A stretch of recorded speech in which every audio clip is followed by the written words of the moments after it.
Hello and welcome back to the channel. Today I'm giving Martin a 3-to-1 move advantage where check ends Martin's turn. My goal is to win one game. Let's get started with game number 1. Alright, game number 1. Now the last time I did this I made waiting moves to allow Martin's turns to pass, but this time I'm going to manually reset every single position, so I will genuinely just make a move and 3 Martin moves will appear. Now last time I had the theory that the more pieces I developed, the more opportunities I would have to take Martin's material, but the problem is in 3 turns, Martin can make 3 different captures, and with 1 turn, obviously I can at best return one of them. So I'm actually going to break every chess principle that I've abided by my entire chess career, and I'm going to develop 1 piece at a time. With that singular piece, I'm going to try and capture as much material as possible, and then when I lose it, I'll move on to the next piece. That's not how the knight moves, there we go. Reason being, if I try to coordinate a silly attack, even though Martin is a very weak bot, he never fails to see checkmate in 1 move.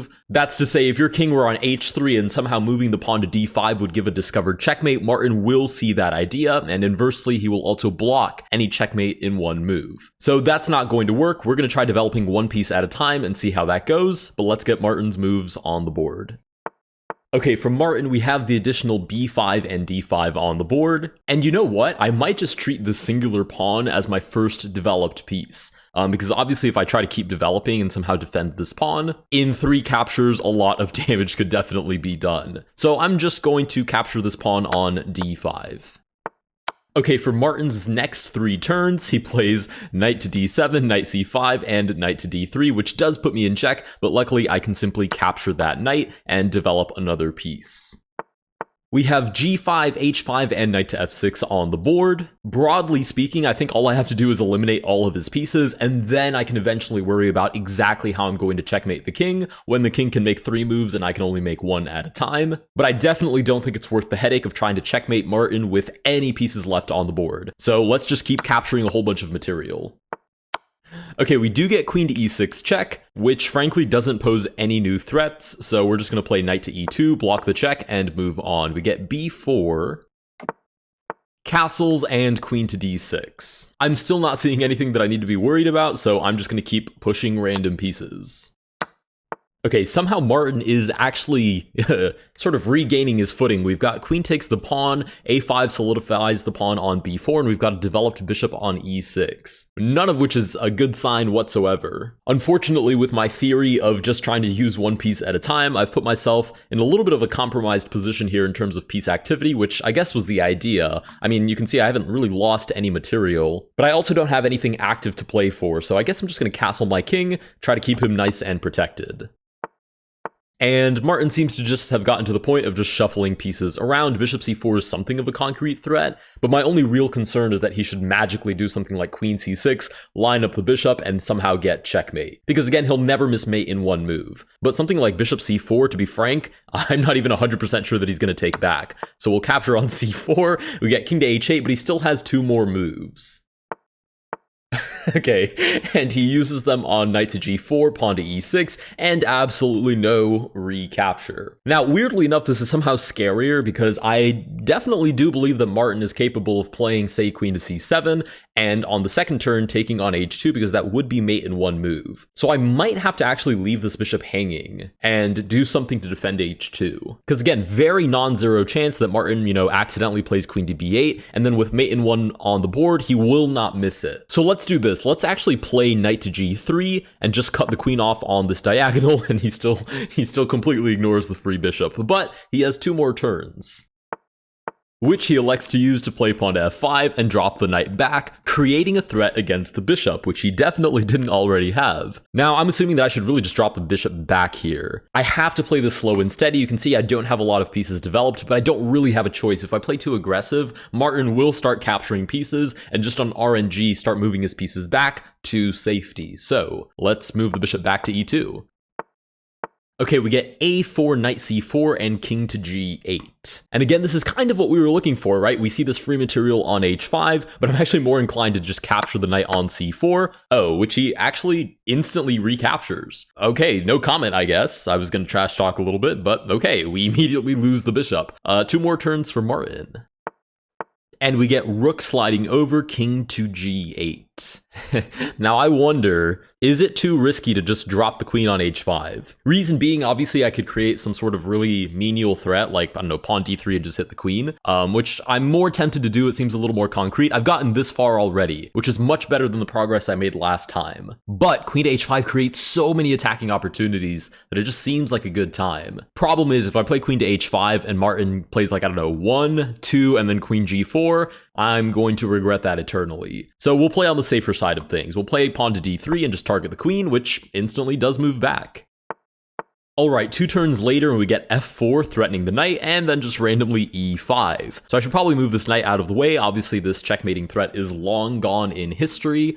So I have a couple of options. Obviously I can just take on h5, free material. I could play knight to f5, which I think looks really good because I target the bishop, or I could just centralize the knight. You know, in some future, maybe knight d6, and we roll the dice on whether or not we grab that queen. Now, I'm not totally sure exactly where Martin is in terms of his performance, which I am a little bit concerned about, not because I care if he wins, but because I know that his rating at 250 is completely based on how many mistakes he makes, right? He has to make a certain number of mistakes per some certain number of moves to play at a certain performance, which equals a rating of 250. And he seems to have played very soundly these last couple of moves, defending his queen, moving some pawns. I mean, he missed an opportunity here, but this is not like a career-ending move. So I'm wondering if he's, you know, a little overdue for some horrendous, awful play. You know, something like queen takes d3. I'm going to say that he is. I'm going to play knight to f5. Idea being, I'm targeting the bishop, and I'm there we go, queen to c4. I told you, my Martin sense was tingling. I've played against the Martin bot too many times to not have a little bit of a Martin sense going on. But okay, we've targeted this bishop. He does hang the queen, but he does have 2 more moves to save it,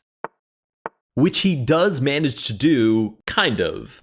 This is a very Martin move, I think, because the queen obviously moves out of the line of sight of the pawn, but now it places knight to e7 on the board, which is kind of funny because I do believe this is to some extent intentional. I don't think it's truly random that Martin chose c6 when there were so many other squares that would not have put the queen in any danger, right? I think this is intentionally like a blunder so that I can find knight to e7 and fork the king and the queen. My only concern is that if I do play knight to e7, Martin has 3 moves to work with, and if he plays king to f8, king takes e7 with 1 move actually to spare, that entire, you know, idea is moot. So I don't actually think I can go for that fork. Instead, I'm just going to take the bishop and we'll see if he takes me back. Okay, he does instantly recapture, but we are thinning out the number of pieces he has to work with. Alright, he uses those turns to play king to f7 and rook to b7. Not anything that I can honestly super easily attack. I mean, if I play something like queen to f3, I am looking at these ideas of, you know, 1 move, 2 moves, and the queen disappears off the board. And again, because it is Martin, he has managed to move all of these pawns super far into the position, because Martin inherently has, like, 0 regard for king safety. So every pawn is super far advanced. Realistically, I mean, if we're being super paranoid here, he could play something like 1, 2, 3, promote to a queen, capture the rook, and all heck breaks loose there. Now, because it's Martin, I don't think he's even capable of stringing all of those ideas together. Instead, I'm going to play knight to d2, bring it to either e4 or c4. You can see he's mostly just making waiting moves. And my idea is, by developing the knight, Martin will give me material because, again, to play at a 250 elo, if you play something like rook to a7, which is inherently just not that bad of a move because it doesn't lose any material, he's kind of overdue to give me some more free stuff very soon.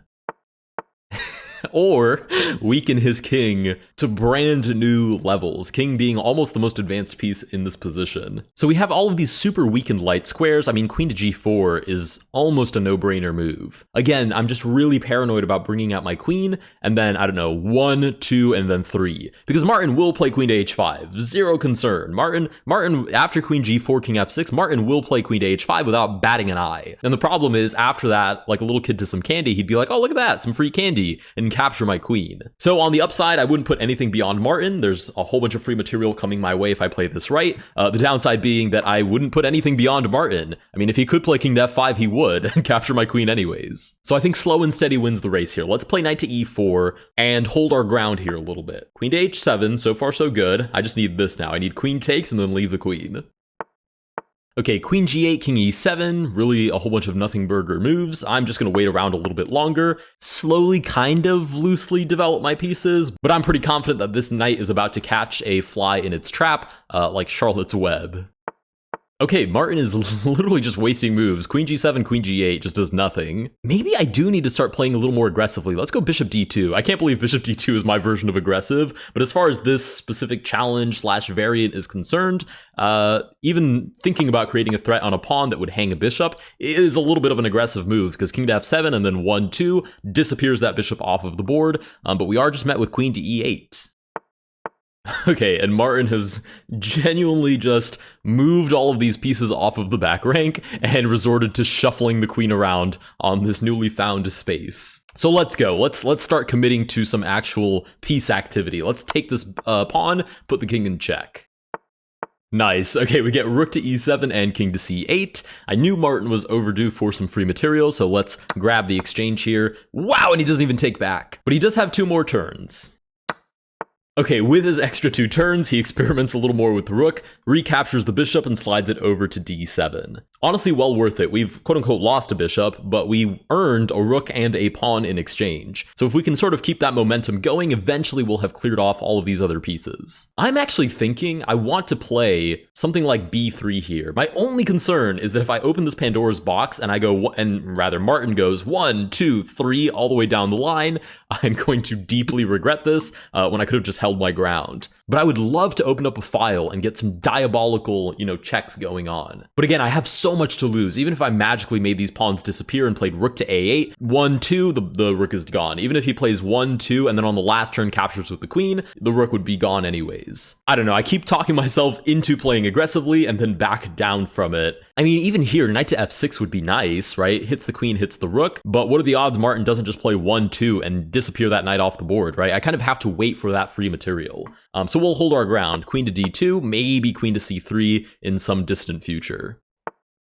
Okay, Martin with this very huddled up setup is sort of begging for me to come and get him. I could give this check. I really could give this check. I could also just try to take free material. My other sort of concern here is that if I open up the king side too much, meaning not my own pawns, but rather start eliminating Martin's pawns, there's, again, a very non-zero chance that Martin tries to line up an attack, even if it's just by RNG. He does have 3 times as many moves as I do, so there's pretty good odds that something like that gets set up, even accidentally, and that I should get mated in 1 move, or at least have a very hard time defending against it, because you can imagine if I have 1 move to defend for every 3 that he has to attack, I'm not going to be in a very comfortable spot. So I think what I'd like is to get rid of this rook and this queen, and this endgame should be pretty straightforward. So let's put the king in check. Eventually, I'd like to just find a way to trade off both of these pieces.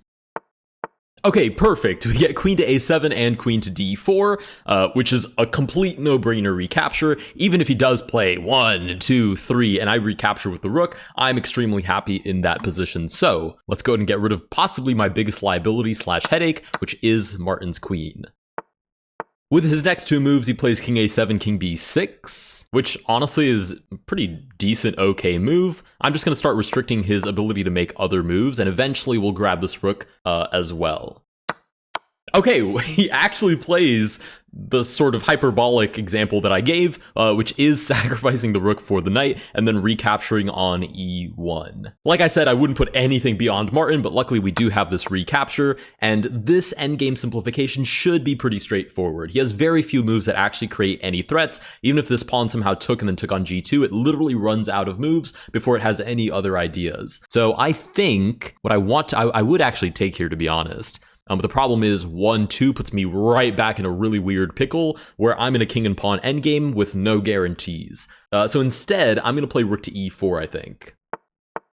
Okay, and Martin is definitely baiting me to do exactly that with king d6, protecting the pawn, and then king c5, unprotecting it right away. But I'm just going to play rook to e4. I want to keep this rook super duper safe. For example, once the king is 3 squares away, then I can consider taking, because the odds that he actually goes after it will be much lower.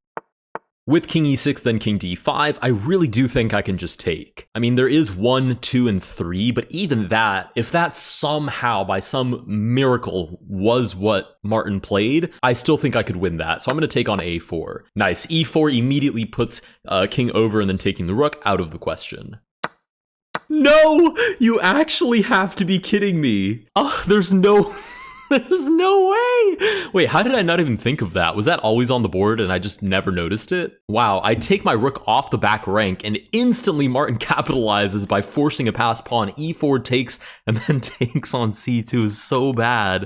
And I only have one move to respond, which obviously means I have to create a pocket for my king. Otherwise, I'm going to get back rank mated. Please, please promote to anything but a queen, Martin. Please. Oh, you have to. There's no way this is how this goes down. Okay, we're making the pocket for the king. Ah, we get pawn to F3. He doesn't even promote.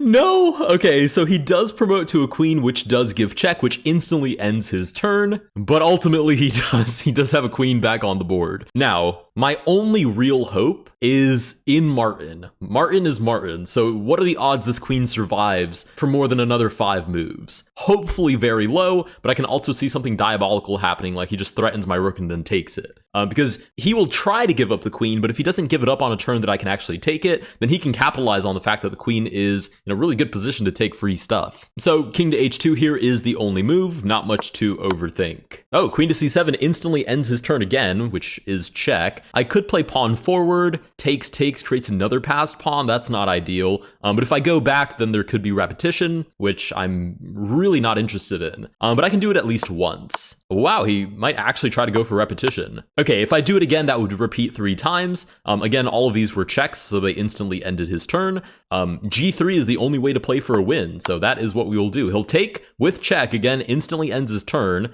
I will take back. Wow, is he actually? No! You actually have to be kidding me. There's no way. There's just no way. Queen to c2 does give check, and wherever I move my king, queen to g2 is checkmate and ends the game. And because Martin is Martin, he's 100% guaranteed. It's over. Like, there's no shot he even takes this rook, right? Isn't that kind of crazy that a 250 might play this check and then not take the rook and it just instantly give checkmate? That seems diabolical to me personally. But I'm just yapping now to prolong the inevitable. With that, we will move the king back.